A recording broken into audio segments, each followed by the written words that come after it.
akong pakialam sa practice mo. Ang sinasabi ko ito, kasi mga dokumento ito eh. Nakapag-iinit ng ulo kasi ang kanina ka pa eh.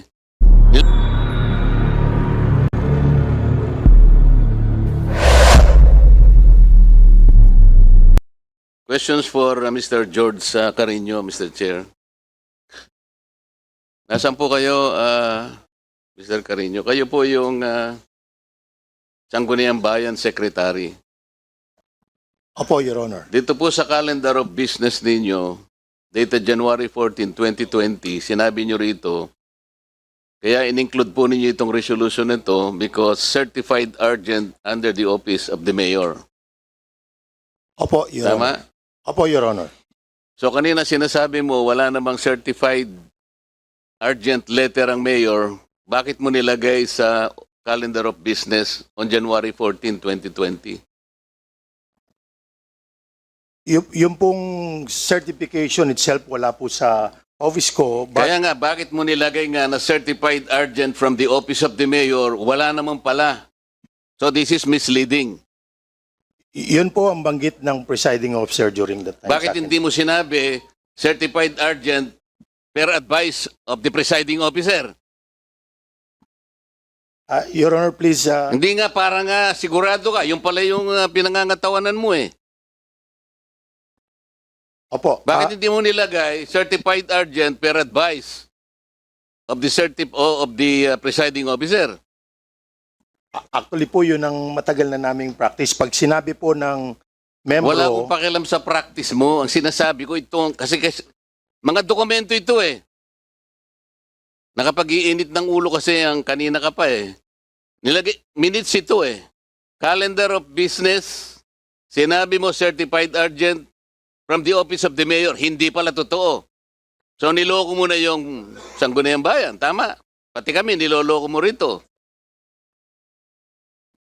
Tama. Tama o hindi? Wala po akong niloloko, sir. Ito yung nilagay mo rito eh. Sinasabi mo galing pala sa presiding officer. Bakit sinabi mo sa mayor? Pagkatapos sinabi mo uli, do sa minutes na ito, the same date, January 14, 2020, certified urgent under the office of the mayor. Pangalawang panluloko na naman ito. Mr. Chair, ano ba ang ating rule kapag niloloko tayo? As of now, we have a quorum and it all depends on the members. Sinasabi ko sa iyo kanina pa eh. Dalawang panluloko na ito.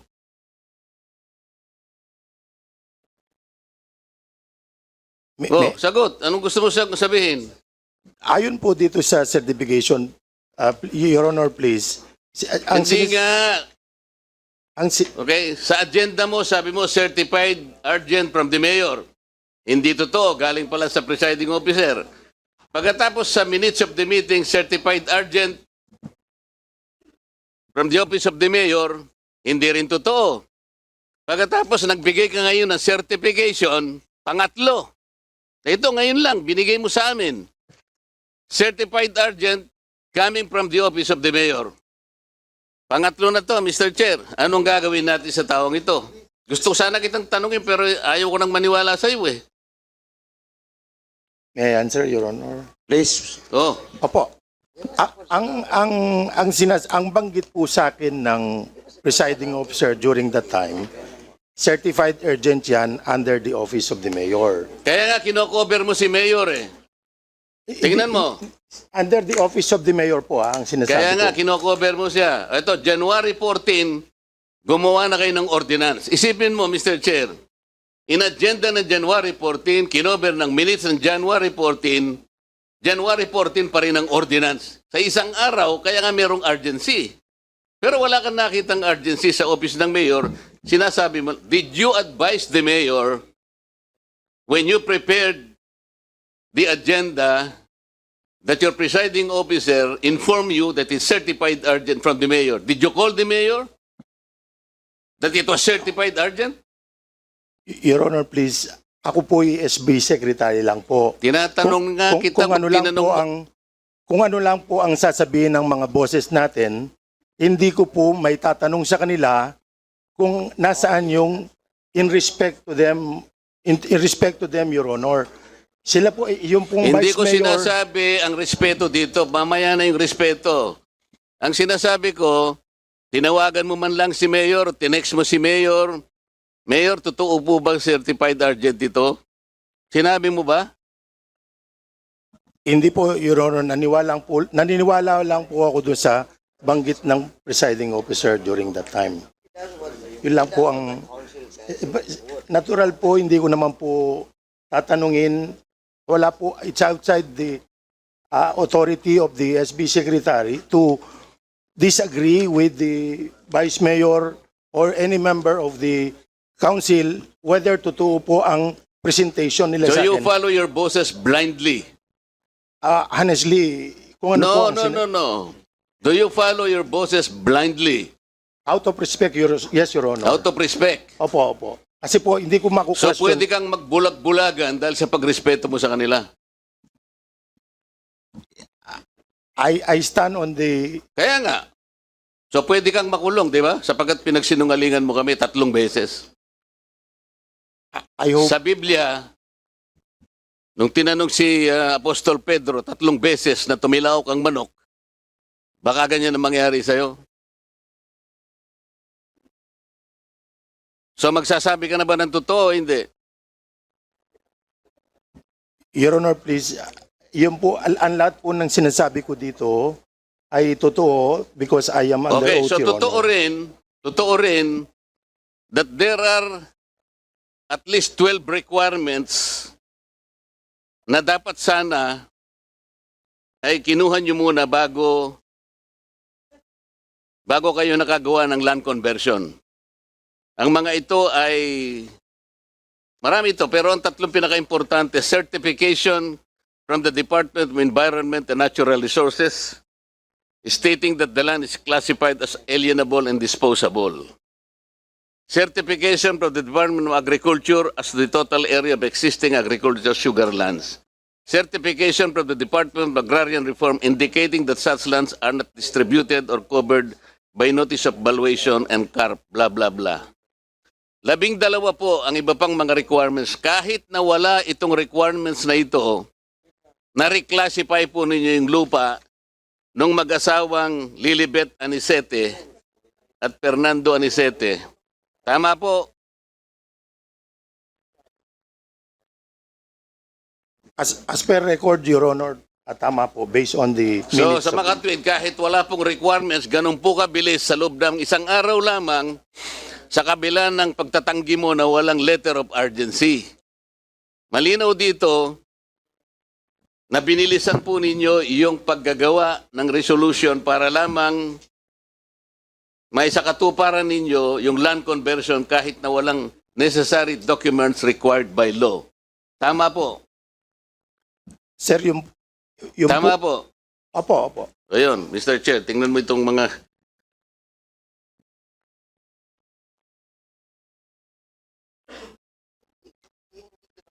Ngayon po, Mr. Chair, wala kasi ang ombudsman sapagkat sinabi nga nila hindi sila makakapag-attend dito.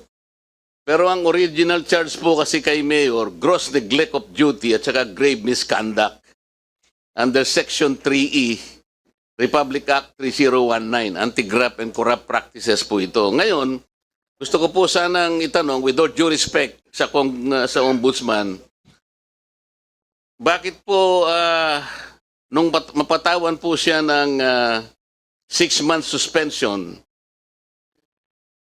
ay naging administratively liable lang siya for simple neglect of duty and simple misconduct.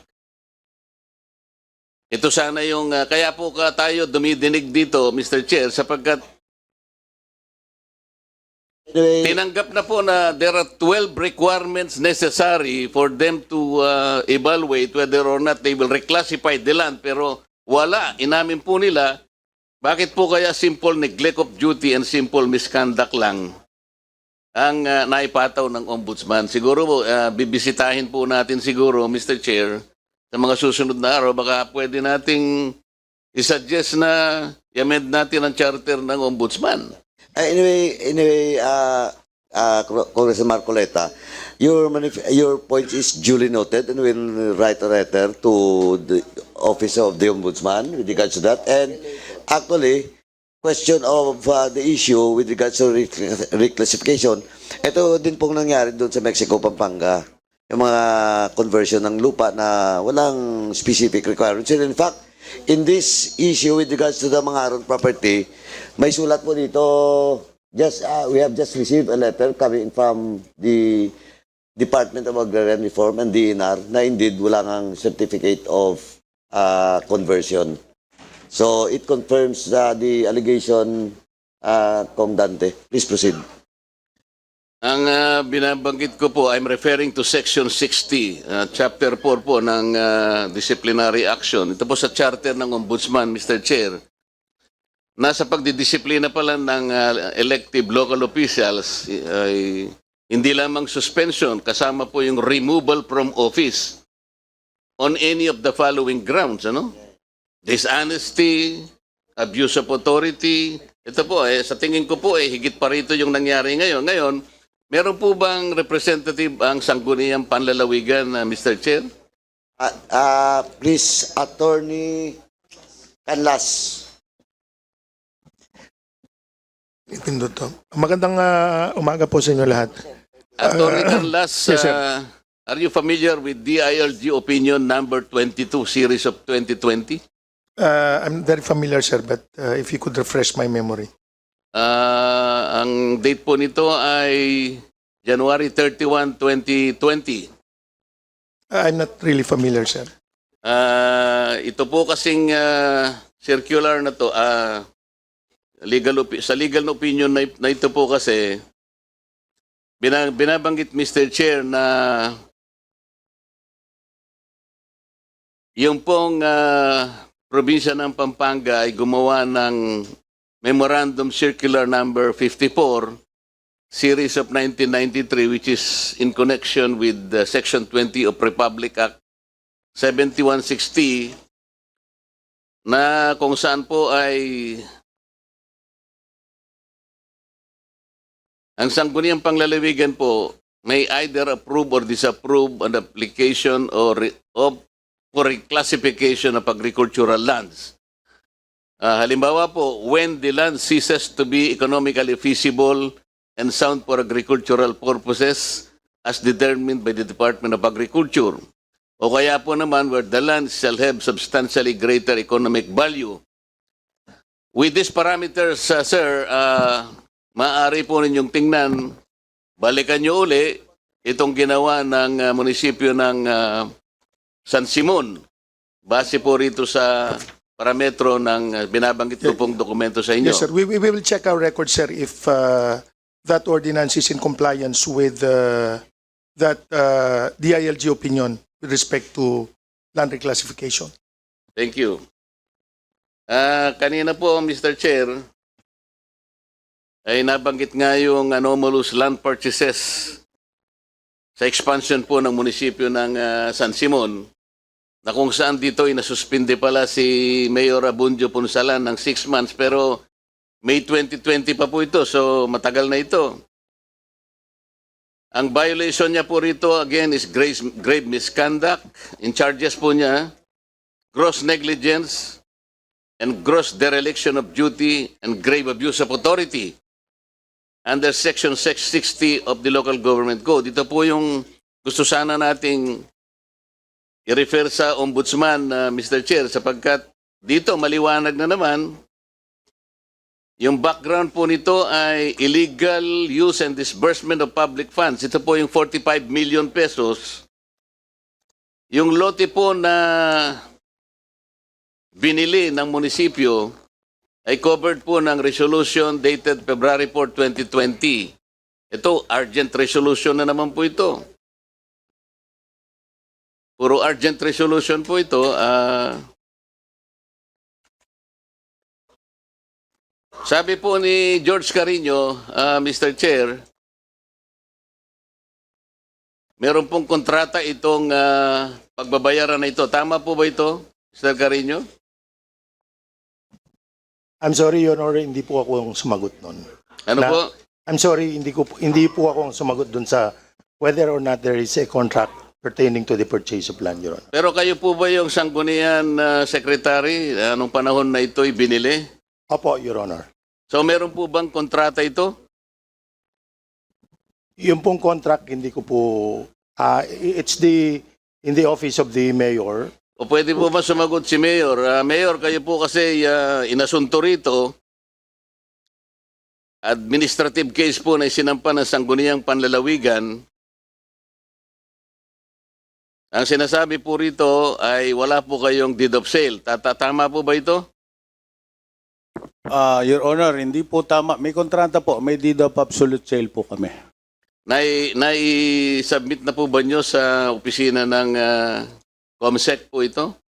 Hindi pa po yata. Pero sa Sangguniang Bayan Panlalawigan po, na-submit yan kasi na-penalty po ako ng 6 months yan for my administrative. Kasama po yung meron pong corresponding voucher po ito ng sale? Yes po, meron po. Kompleto po. Meron pong certified true copies ng titles? Meron po. Magsasubmit po kami ulit kung Meron pong kailangan. authority of sale? Meron po at ratification Merong po. appraised market value?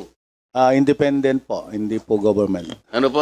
Independent appraisal po yung aming Oo nga, pinagbasihan. lahat po ng itong sinasabi ninyo, inai-submit po ninyo sa COMSEC?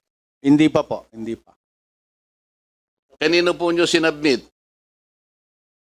Sa Sangguniang Panlalawigan po during the hearing of the case.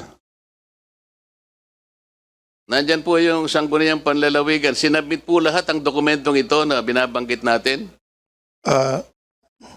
May I be recognized, Your Honor, please. Yes, sir. We have a copy of our official copy of our decision rendered in the administrative case filed against Mayor Abunjo Punsalan et al., Your Honor. This was a decision rendered by the Sangguniang Panlalawigan way back in May 24, 2021, and we impose the maximum penalty allowed by law to the Sangguniang, wherein we impose the maximum penalty of 6 months suspension. We have summarized the factual basis of the decision. As per our decision, Your Honor, with respect to the disbursement of public funds, the Municipality of Mexico issued and paid the amount of 45 million, Municipality of San Simon rather, 45,007,200 pesos, Your Honor, in connection with the parcel plan. The basis of the decision, because the check, the payment was actually made February 12, 2020, Your Honor. But as per record submitted to us by the COA who testified before the administrative case when it was heard by the Sangguniang Panlalawigan, the deed of sale was dated February 14, 2020. So the payment was paid in advance even before the deed of sale was even executed, Your Honor. And in fact, during the time when the then COA representative testified, Your Honor, there was this letter submitted, duly signed by the members of the Finance Committee who are also present now, the municipal accountant, the municipal treasurer, and the budget officer, Your Honor, attesting to the fact that they told the mayor that the payment is irregular, the transaction is irregular because there were incomplete documents. And in fact, the resolution of authority that was granted to him at the time, Your Honor, was dated February 4.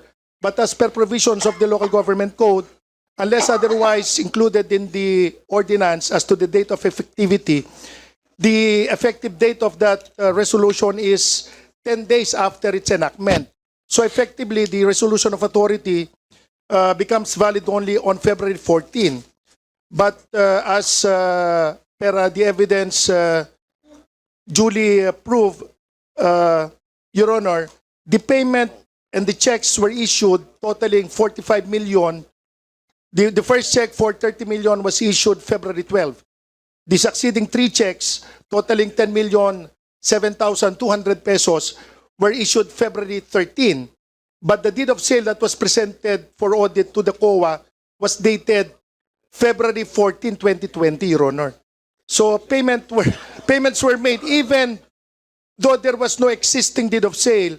And what is more appalling, Your Honor, is the fact that the titles to the property, they have a notice of lease pendants duly Kaya nga, annotated I in the agree with memorandum, you, Your Honor. attorney. Kaya nga, I meant to question his statement that there was a valid deed of sale. Ang totoo, wala.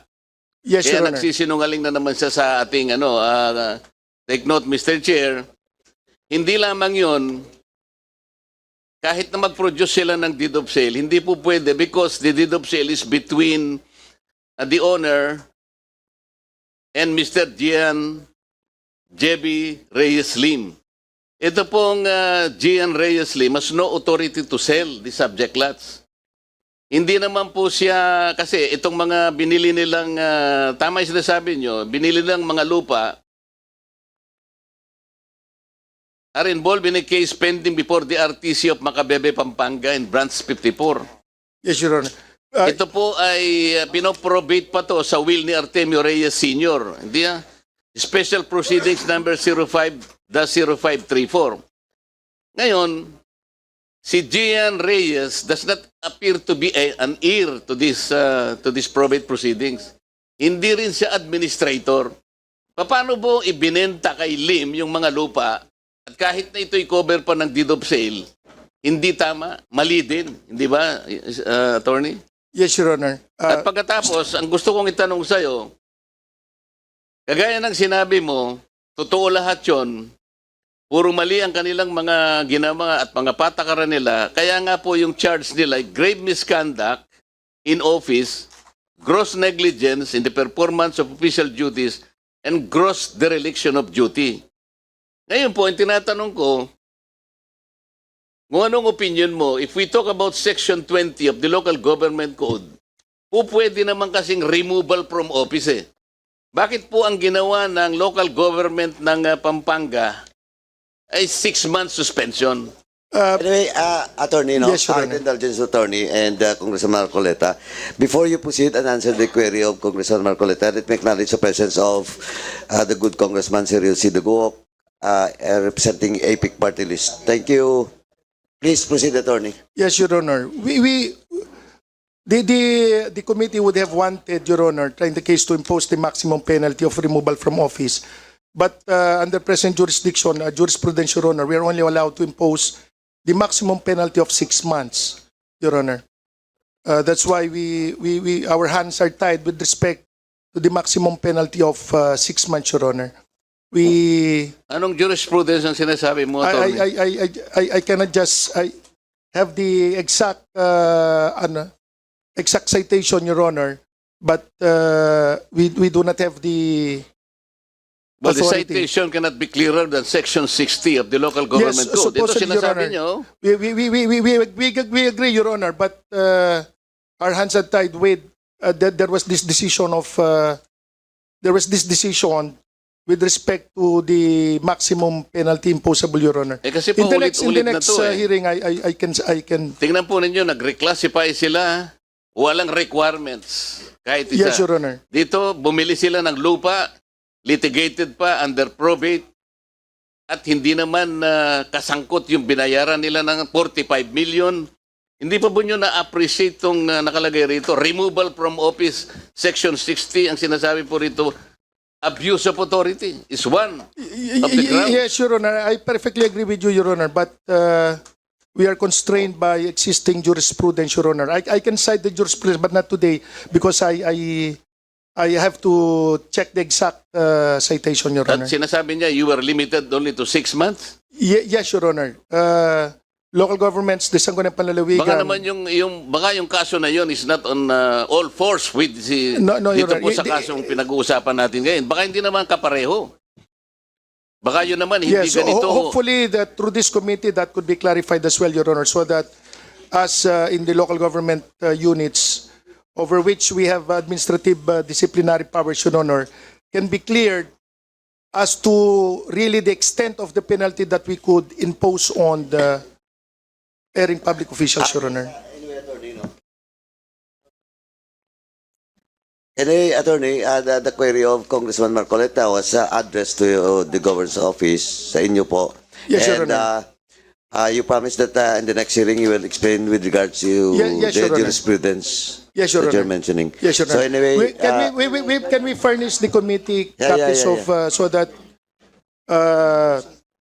no. we haven't forwarded copies, I think, of the decision to the ombudsman. please submit to Yes, Your this Honor. committee. Thank you, Your Honor. And please, on the next hearing, please prepare the Yes, Your Honor. query with regards to Opo.